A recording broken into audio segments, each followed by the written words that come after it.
Doing. It's still the 16th, Tuesday, September. It's about 20 minutes before 8. And I've been trying to go over some of the material I've got. Um, Trying to research the author of the textbook we got. And then my professor. Can't find too much information about my professor, and I sure as hell can't find information about the textbook author we're dealing with. Gary A. Donaldson. He's a writer, and that's about it. That's the only thing I know about the schmuck. What I don't know about him is whether or not this guy's actually served in the military, because if not, then he's a gung-ho fanatic. I hadn't served in the military. But I sure as hell didn't have, at least I didn't think I had, any pre- or post-war things going on where I'm thinking that I should be expressing my opinions. Like I've seen one professor damn near lost his job. And he did that. That Vietnam professor I told you about, a guy named Brax, he was an anti-war. He had it for, he really had a thing for, oh God, what was her name? Fonda lady? Her. Yeah. Jane Fonda, as the veterans back then would call her, Hanoi Jane. They would have this against her because she was taking pictures in North Korea, actually not North Korea, but in North Vietnam, and she was taking pictures with the North Vietnamese on the artillery that shot down John McCain. So, quite frankly, the veterans of that time really still have a fur up their ass. Pardon my language. They have a conniption fit. And they will not forgive nor forget Jane Fonda. I got a feeling she's going to be in the same stigma for some of those guys who are doing the anti-Charlie Kirk thing. Well, yeah, I didn't hear about the Hanoi Jane thing until later on when I was talking to veterans, and they were telling me how much they hated her. And then they told me the story, and I researched it. I'm like, you got to be kidding me. And I saw the picture. I'm like, okay, that's a problem. So, the Professor Brax didn't tell us about that portion of it. That Jane Fonda, not Jane Foster, but Jane Fonda, was taking a picture of something that damn near killed, I think it was Lieutenant John McCain, who later on became Senator McCain. But there was never apologies between Fonda and McCain, or any apologies made to the veterans. So to this day, there's still a lot of animosity towards her.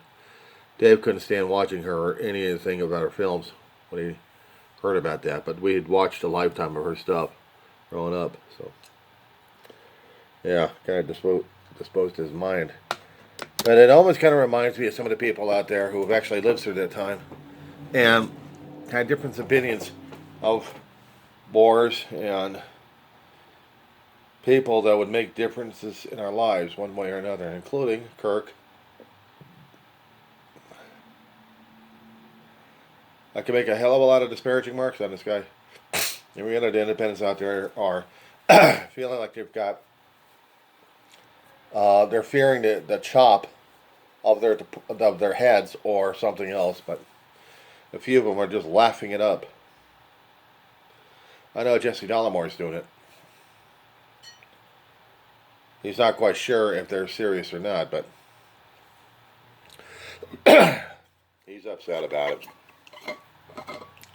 Bondi's after us. Noim. Oh shit. Hegseth, Vance, Miller, Trump. They all got this left.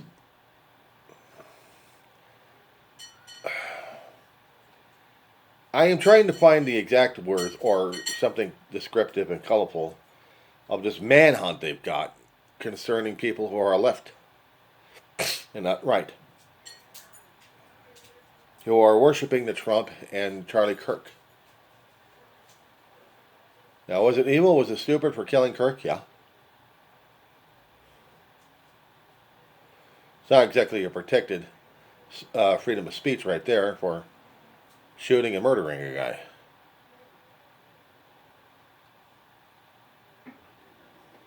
Debates are one thing. But I knew there was going to be a time when martial law was going to be declared and open season on people.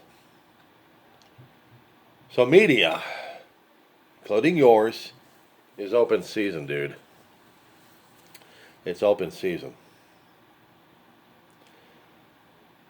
They'll go after the people on the list. Possibly. They'll find out who we are. And either we get arrested or we get harangued. For the First Amendment rights, we're saying what we have, what we're saying at this point.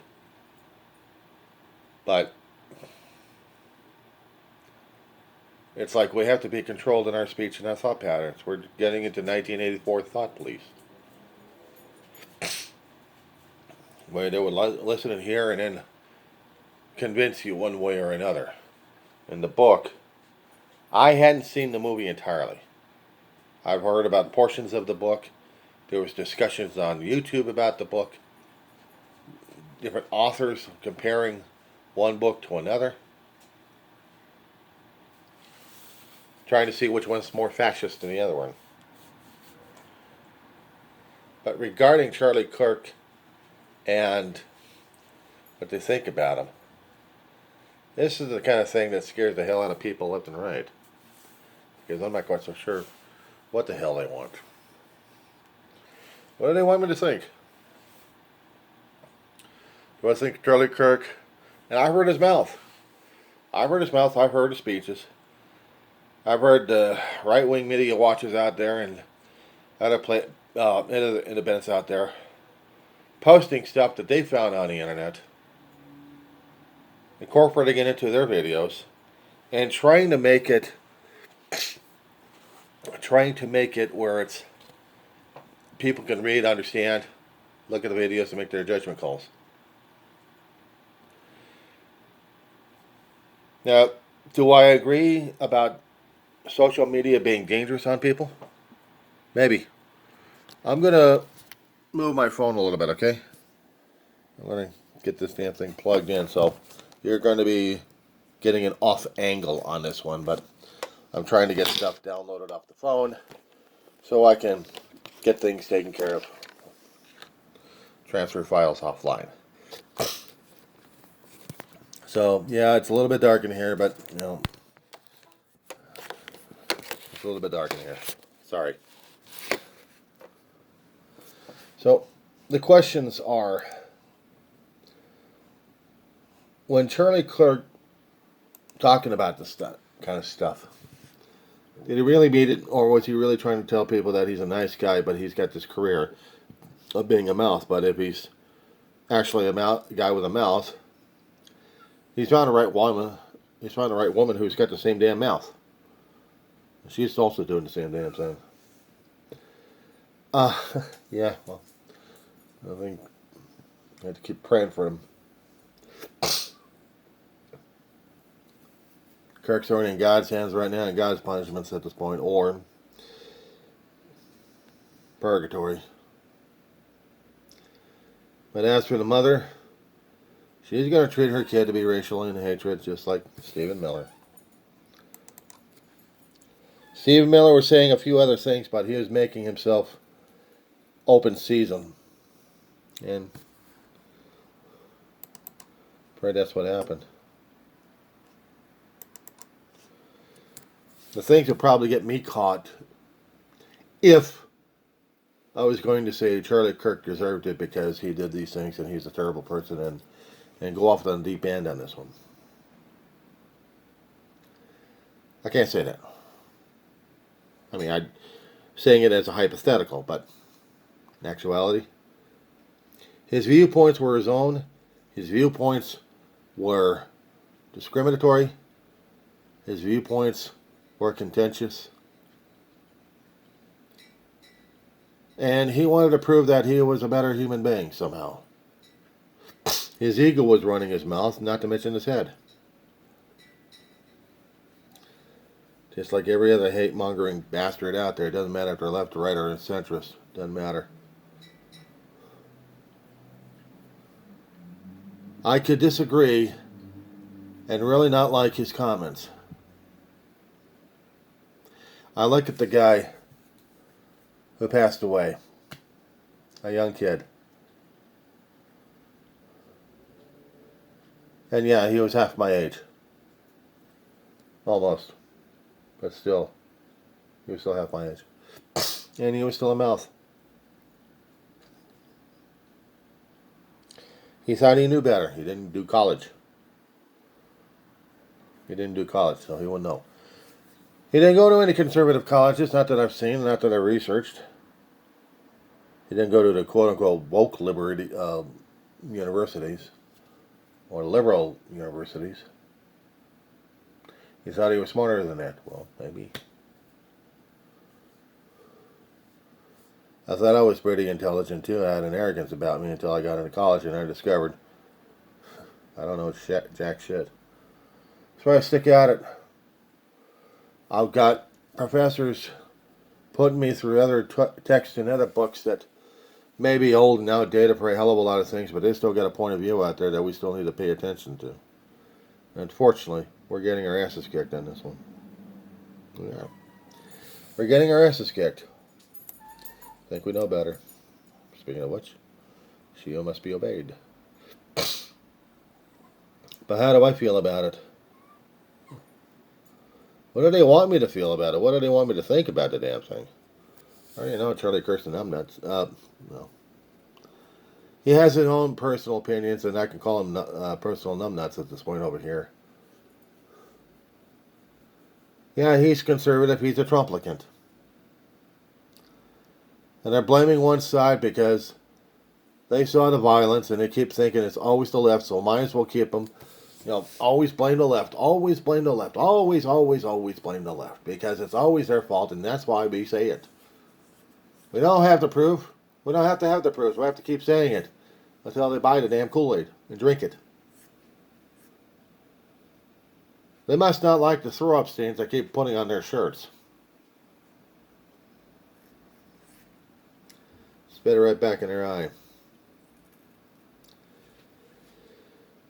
People canonize and try to make this guy into a saint, and we got false prophets going like crazy at this point. And then people following him like crazy. As I said before, a long time ago, Reverend, I am going to stay off the side and watch these guys go off the damn cliff. Because that's what they're following. They're following idiots going off the damn cliff and getting people hurt in the process or getting them worse. How about a nice quick trip to hell? Well, make sure that you follow every damn negative connotation out there and blame everybody else left and right. Because your life sucks and their life is better, and therefore you have to blame them because their life is better and not yours. Therefore, you must build up the anger, hatred, and God knows what else we got going on. We're going to be force-feeding it down their throat one way or another. This is the attitude we got, Rev.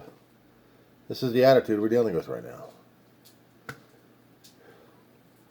I'm going to represent this particular schmuck over here, and I'm telling you, he knows better than everything else, and unfortunately he doesn't like everybody else these days because he thinks everybody else sucks and he's God. Deal with it. I believe in him because I think he's God. Deal with that one too. I am going to tell God no because this guy is my God and God is nothing. You know what kind of reminds me of? That kind of routine right there. Edward G. Robinson playing Dathan, the Hebrew overseer, used to be turned into governor in the story of the Ten Commandments, the theatrical version. Cecil B. DeMille. And at the end, he falls down with a lightning bolt. And he falls down like everybody else into the fiery pits of wherever that was going. And right on top of him, there goes the golden calf. Well, guess what? We got the golden calves. We got a whole herd of them. We got a whole herd of them. I'm not changing my belief in anything. I still believe in God. I still believe in Jesus. I still believe I'm still a fool and idiot. And maybe God still has a use for this schmuck in his mouth. And I know eventually I'm going to get my ass kicked one way or another. Goes without saying. It goes without saying. So what else can I say or do about it? Not a damn thing. I tried to get into my schoolwork tonight, but couldn't do it. She's fussing, she's stressing, so gave her some food, have her walking around, and afterwards, going back to bed, and I get to hear from her all night long for several hours. Hey, Johnny, I want Johnny, I want Johnny, I want. Well, she's almost getting herself into the mood of running around.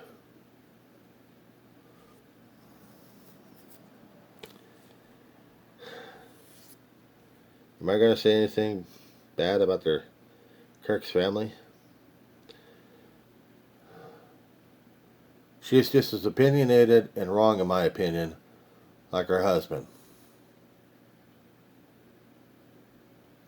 Personal observation and personal opinion at this point. If they don't like it, I don't give a flying on it. So, am I bad-mouthing Charlie Kirk? He's already did that to himself, and he's did it in front of people and in front of history at this point. Other people may want to worship him. I don't. He's also a major fool and idiot in my book. But I can't say that to his face. I can only say that to his memory and his legacy. And they don't like it. You know what? I'm going to fly in a rat's ass. Bite me. So, talk at you later.